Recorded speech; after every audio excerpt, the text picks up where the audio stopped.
The concept of churches becoming run like business has become increasingly prevalent in the recent years, with many churches adopting marketing and management strategies that prioritize growth, profitability, and efficiency. Now, while there are certainly benefits to running a church in a business-like manner, such as increasing outreach, community engagement, and financial stability, there are also potential downsides to this approach that merits critical consideration.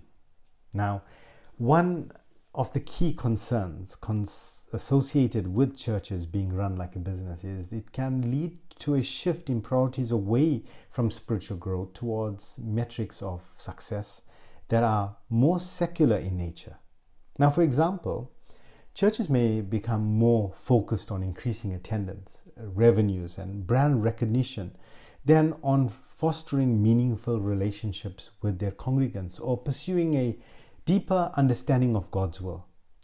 Now, this can result in a hollowing out of the spiritual core of the church and a loss of authenticity that can ultimately drive people away. Another issue with running a church like a business is that it can create power imbalances and promote authoritarianism, particularly if the leadership structure is centralized and hierarchical.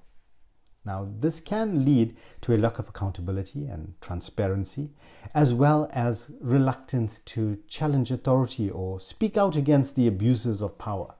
Now, moreover, it can foster a culture of competition and comparison that is antithetical to the teachings of Jesus, who stressed the importance of humility, service, and community. Now, in terms of what Jesus said about churches being run like businesses, there are several passages in the Bible that offer insight into his views on leadership and stewardship. Now, one of the most well-known of these is the parable of the Good Shepherd. Now, in which Jesus describes himself as the shepherd who knows his sheep by name and is willing to lay down his life for them. Now, this suggests that the primary role of a church leader is not to accumulate wealth or prestige, but rather to care for and nurture the members of the community.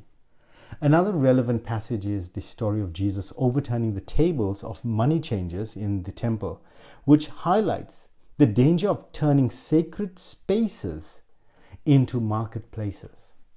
This suggests that the pursuit of profit and commercial gain can be at the odds with spiritual mission of the church, and that there is a need for boundaries and accountability when it comes to the matters of money and resources. So what am I saying? While there are certainly advantages to running a church in a business-like manner, there are also potential risks and downsides that should not be overlooked. So by prioritizing growth, profitability, and efficiency over spiritual growth and community building, churches run the risk of becoming shallow, insular, and authoritarianism taking over. Instead, leaders should strive to follow an example of Jesus, who emphasized the importance of love and service and humility in all the aspects of life and ministry.